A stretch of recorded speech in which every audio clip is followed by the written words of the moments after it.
भारत हा देश विकासाच्या बाबतीत कितीही प्रगतिशील असला तरी देखील देशाचा किन्नर समुदायाचा तबका नेहमी उपेक्षित समजला जातो। आज देखील या समुदायाला समाजात मानाचे स्थान नाही किंवा यांना देशातील शिक्षित वर्ग देखील आपल्यामध्ये सामावून घ्यायला तयार नाही।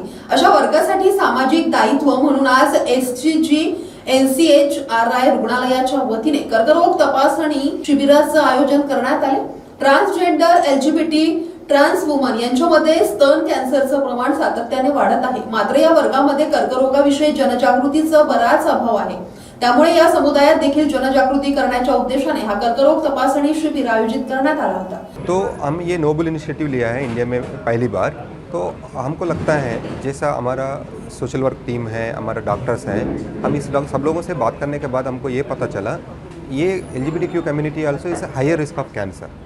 तो हमने ये सोचा as HCG always first and doing awareness activities, हम ये लोगों को भी हम स्क्रीनिंग कैंप करें जैसा हम सबको कर रहे हैं। तो जेंडर न्यूट्रलिटी हम फॉलो करें, सब लोगों को ये सुविधा दें ताकि वो स्क्रीनिंग हो पाए एंड अर्ली स्टेजेस में डिटेक्ट हो जाए। सपोज जैसा हमने सोचा था, जो नोशन है ब्रेस्ट कैंसर ओनली फीमेल्स में भी होता है, ऐसा नहीं है। ब्रेस्ट कैंसर ट्रांसजेंडर्स में भी होता है, कभी कभी मेल्स में भी पाया जाता है, मे बी 1 to 2%। तो इसी के लिए सबका अवेयरनेस बहुत ज़रूरी है एंड स्क्रीनिंग भी बहुत ज़रूरी है। जो इनिशियल स्टेजेस में कैंसर पाया जाता है और जो भी गठान पाया जाता है तो वो समय पे ट्रीटमेंट किया गया तो लगभग 95% to 97% क्यूरेबल रेट है। जो एडवांस स्टेजेस में चला जाता है उसका curable percentage and life survival कम हो जाता है। इसलिए हम एज ए HCG हमेशा अवेयरनेस करवाता है इसका कैंसर के बारे में। सर ये जो सर्जरीज होता है, सर्जरीज कैंसर का कारण नहीं हो सकता है, बट क्या होता है ना एज ए प्रोसेस। अभी सपोज जो फीलिंग होता है, मेल हार्मोन्स अलग होता है, फीमेल हार्मोन्स अलग होता है। जब ये लोग सेक्स चेंज सर्जरी करवाता है उसी के लिए हार्मोनल थेरेपी भी दिया जाता है। तो जैसे क्या होता है हमारे बॉडी में कोई भी बाहर से कोई बैक्टीरिया वायरस आ गया, हमारा बॉडी इमीडिएटली इम्यून रिस्पॉन्स करता है। तो इसमें भी जब हार्मोनल डिफ़िकल्टी होता है, इम्बैलेंस होता है, बॉडी डिफरेंट तरीक़ा से रिएक्ट करता है, तभी कुछ कैंसर होने का नहीं तो ट्यूमर्स होने का संभावना है। तो बिकॉज उसी में बहुत सारा हार्मोनल थेरेपी सर्कुलेट होता रहता है, इसी के लिए वो लोगों का रिस्क ज़्यादा है। तो इसलिए हम ये कम्युनिटी को इम्पोर्टेंस देते हुए ये कैंप ऑर्गेनाइज किया। हमारा जो कैंसर स्क्रीनिंग का जांच है इसमें LGBTQ कम्युनिटी में अलग अलग लोग होता है। इसमें हमने पहले मैमोग्राफी करवा रहे हैं, पैप्समियर जो जिस लोगों को ज़रूरत पड़ता है उनको भी करवा रहे हैं, अब्डोमिनल स्क्रीनिंग करवा रहे हैं and CBC complete blood picture जो बेसिक टेस्ट होता है ब्लड का जांच किया जाने वाला, ये सब कुछ हम करवा रहे हैं। जी ये नमस्कार, मेरा नाम निकुंज जोशी है और मैं सारथी ट्रस्ट में एज ए CEO की पद पे कार्यरत हूँ और मैं हमसफ़र ट्रस्ट का जो CHC कॉम्प्रिहेंसिव HIV क्लिनिक है उसमें क्लिनिक कोऑर्डिनेटर की पोस्ट पे कार्यरत हूँ। और मैं आज जो कैंप हो रहा है HCG नागपुर की कैंसर हॉस्पिटल की तरफ से LGBTQI कम्युनिटी का फ्री कैंसर स्क्रीनिंग हो रहा है और होल बॉडी चेकअप कैंप हो रहा है, जो कि मैं बहुत तहे दिल से उनका शुक्रिया अदा करना चाहता हूं अपनी कम्युनिटी की तरफ से और ऑर्गेनाइजेशंस की तरफ से कि उन्होंने ये इनिशिएटिव लिया है और उन्होंने बिना कोई भेदभाव के यहाँ पे इतना अच्छा हमें फ्री चेकअप कैंप दिया है। जी बहुत ज़रूरत है, बिकॉज़ देखिए सबसे पहले और सबसे इम्पॉर्टेंट चीज़ होती है आपका स्वास्थ्य। अगर आप स्वस्थ हैं तो आप सारी चीज़ों फिर आप फेस कर सकते हैं दुनिया से। एंड स्पेशली अगर LGBTQI कम्युनिटी की बात करूं तो मैं तो ओनली फिज़िकली हेल्थ नहीं, उनको मेंटली भी बहुत ही स्टिग्मा होता है उनका इस कम्युनिटी के लिए और डिस्क्रिमिनेशन होता है। तो फिज़िकली फिट होना तो बहुत ज़्यादा ज़रूरत है। तो ये कैंसर स्क्रीनिंग कैंप हो जाएगा तो एटलीस्ट अर्ली डिटेक्शन हो जाएगा कि अगर कोई, जैसे सर ने बताया कि फर्स्ट स्टेज में है, सेकंड स्टेज में है, तो वो पता होना बहुत ज़्यादा ज़रूरी है। एंड स्पेशली ब्रेस्ट कैंसर है, अगर ट्रांस वुमेंस होती हैं उनको भी कुछ ब्रेस्ट कैंसर के इश्यूज़ हैं, तो अर्ली डिटेक्शन अगर हो जाए, कैंसर स्क्रीनिंग हो जाए तो वो अपना ट्रीटमेंट शुरू कर सकते हैं।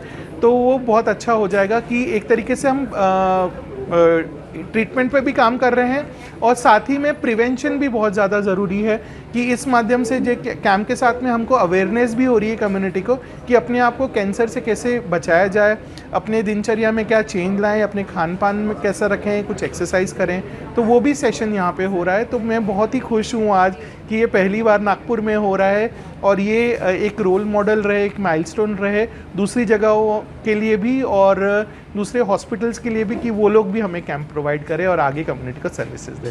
नमस्कार, मेरा नाम डॉक्टर कमलजीत है। मैं एक कैंसर काउंसलर हूँ HCG कैंसर हॉस्पिटल में 5 वर्षों से कार्यरत हूँ। मेरी मुलाकात जब निकुंज जोशी जी जो सारथी ट्रस्ट के CEO हैं उनसे हुई, तब उन्होंने कई अपनी परेशानियाँ, हेल्थ इश्यूज़ और सोशल इसके बारे में मुझे बताया। उस समय मुझे क्लिक हुआ कि मुझे इनके लिए, इनकी सोसाइटी के लिए कुछ ऐसा प्रयास करना चाहिए जिससे कि इनके सारे हेल्थ चेकअप्स हों। और जिस तरह कैंसर का प्रमाण आजकल बढ़ रहा है, it's a kind of lifestyle disease, वो एक तरह की जीवन शैली की बीमारी बन चुकी है। और हमारी जीवन शैली अगर सही रूप से, सुचारू रूप से नहीं चलेगी तो वो कैंसर का रूप ले सकती है। आगे जाके विभिन्न प्रकार के कैंसर हो सकते हैं। तो जब मेरा निकुंज जोशी जी से, आंचल जी से डिस्कशन हुआ, तब हम लोग ने ऐसा सोचा कि क्यों ना हम इनके लिए एक कैंसर स्क्रीनिंग चेकअप रखें जिसमें इनका फुल बॉडी चेकअप हो। और भले किसी को कैंसर हो या ना हो, लेकिन एक प्रिवेंटिव मेजर हो जिससे कि इनके सबके चेकअप्स हो जाए। तो ये सारी चीज़ें मैंने हमारे CEO सर हैं वेंकटेश सर, उनसे डिस्कस की और उन्होंने बिल्कुल इस चीज़ को बोला कि बिल्कुल गो अहेड और ये चीज़ होनी चाहिए। ये एक बहुत अच्छा उपक्रम है और जैसे कि सारे जेंडर्स इक्वल है, तो हमें कोई भेदभाव ना करते हुए हेल्थ सर्विसेज जो है वो सबको प्रोवाइड करनी। बहुत अच्छा रिस्पांस मिला है सर। पहली बात तो बहुत बुरा भी लगता है कि इस वर्क को एक अलग रूप से, अलग नज़रिए से, एक जेंडर अनइक्वलिटी करके इनको समाज से अलग क्यों किया जाता है। वो भी हमारे समाज का एक भाग है। और मुझे ऐसा लगता है कि इतना अच्छा हमको रिस्पांस मिला है। सारे ग्रुप मेंबर्स ने, अमित जी ने, आंचल जी ने, सारथी ट्रस्ट के सभी लोगों ने बहुत अच्छा कोऑर्डिनेट किया। हम लोग ने भी व्हीकल्स वगैरह भेजे सो दैट उनको पिकअप ड्रॉप में कोई परेशानी ना हो। और मतलब एक बहुत अच्छा उपक्रम है। मुझे लगता है कि ये HCG की जो पहल है, इससे सारे बाकी हेल्थ केयर हॉस्पिटल्स जो हैं उन्होंने भी इससे सीख लेनी चाहिए और इन लोगों के लिए कुछ अच्छा करना चाहिए। जी नमस्कार, मेरा नाम आंचल वर्मा है। मैं सारथी ट्रस्ट से जुड़ी हुई हूँ। एज अ पीयर एजुकेटर मैं पूरे समुदाय के लिए काम करती हूँ और स्पेशली ट्रांसजेंडर्स के लिए एक ट्रांसजेंडर एक्टिविस्ट हूँ। 5-16 सालों से उनके हित के लिए, उनके मानव अधिकार के लिए और उनके हेल्थ के लिए काम करती हूँ मैं। HCG जो हॉस्पिटल ने ये कैंप लगवाया है आज, स्पेशली LGBTQ+, जिसमें ट्रांस वुमेन भी है, ट्रांस मैन भी है और हमारा किन्नर समुदाय भी है, एक ट्रांसजेंडर समुदाय है और LBGT, लेस्बियन, गे, बायोसेक्सुअल, सारे समुदाय के लिए ये कैंप लगाया है। उनका मैं तहे दिल से पहले धन्यवाद करना चाहती हूँ। सेकंड थिंग ये है कि इस कैंप की हमें काफ़ी ज़रूरत थी, क्योंकि आपने देखा होगा स्पेशली बहुत सारे ट्रांसजेंडर के साथ में स्टिग्मा, भेदभाव होता है उनके साथ में, उन्हें हॉस्पिटल से ठीक तरह से ट्रीट नहीं किया जाता है। तो इस हॉस्पिटल के माध्यम से एटलीस्ट ये फ्री कैंप मिला है, तो ये हमारे लिए काफ़ी अच्छी बात है कि यहाँ कोई स्टिग्मा नहीं है, कोई भेदभाव नहीं है और हमें हमारी जांच खुद ही करनी चाहिए। तो ये हमारे लिए बहुत अच्छा अवसर है कि हम अपनी जांच यहाँ आके पूरी कर रहे हैं, स्पेशली कैंसर के लिए। जैसे कि ज़्यादातर ट्रांसजेंडर ब्रेस्ट इम्प्लांट करते हैं, तो ब्रेस्ट इम्प्लांट करने के उसके साइड इफ़ेक्ट भी ये है कि ब्रेस्ट में कैंसर होने के चांसेस हो जाते हैं आफ्टर 40।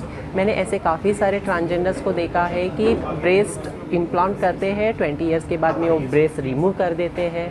तो इसका कारण हमने पूछा है कि क्या होता है, क्यों रिमूव कर दिया, तो कहते हैं नहीं, मेरे ब्रेस्ट में कैंसर हो गया था, क्योंकि वो तो एक आर्टिफिशियली रहती है। तो फिर उन्हें ब्रेस्ट निकालनी जाती है या किसी एक ब्रेस्ट में निकाल देते हैं, एक ब्रेस्ट रहती है। और मैं बोलना चाहती हूँ एक ब्रेस्ट कैंसर ही नहीं, पूरे बॉडी में अगर किसी भी अंग में कहीं भी है तो ये हमें काफ़ी लाभदायक है इस कैंप का, कि इसके सौजन्य से हम अपना पूरा बॉडी चेकअप करा सकते हैं। और मैं बहुत खुश हूँ कि ये नागपुर में पहली बार ऐसा कैंप लग रहा है कि जो पूरी समुदाय के लिए कैंप लग रहा है, इसमें कोई भेदभाव नहीं है। तो और मैं चाहती हूँ कि आपके माध्यम से, जो मीडिया के माध्यम से ये बात आगे तक पहुँचे और हमें और भी बहुत सी ज़रूरतें हैं हमारी, जैसे कि मैंने पहले भी कहा कि हमें और भी जैसे कैंप मिलते रहे, हमें दांतों का हो गया, कान का हो गया, या हमारे हेल्थ के प्रति जो भी कैंप है वो हमें ऐसे मिलते रहे। बस धन्यवाद। या कर्करोग तपासणी शिबिर दरम्यान शेकडो किन्नर, LGBT आणि ट्रान्सजेंडर्सनी रुग्णालयात पोहोचून स्वतःची तपासणी करून घेतली। अशा प्रकारच्या शिबिराचं संपूर्ण देशात आयोजन केलं जावं अशी आशा देखील या समुदायाने या प्रसंगी व्यक्त केली।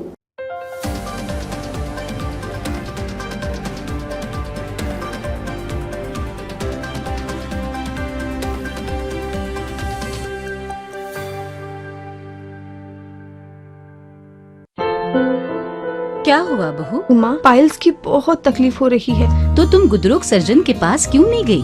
देखो, जैसे हार्ट के लिए हार्ट स्पेशलिस्ट, ब्रेन के लिए ब्रेन स्पेशलिस्ट, तो पाइल्स के लिए पाइल्स स्पेशलिस्ट क्यों नहीं? स्त्री हो या पुरुष, टॉयलेट में तकलीफ केवल पाइल्स ही नहीं, और भी कई प्रकार के गुदरोग तथा कैंसर भी हो सकता है। इसीलिए इसकी प्रत्यक्ष जांच जरूरी है।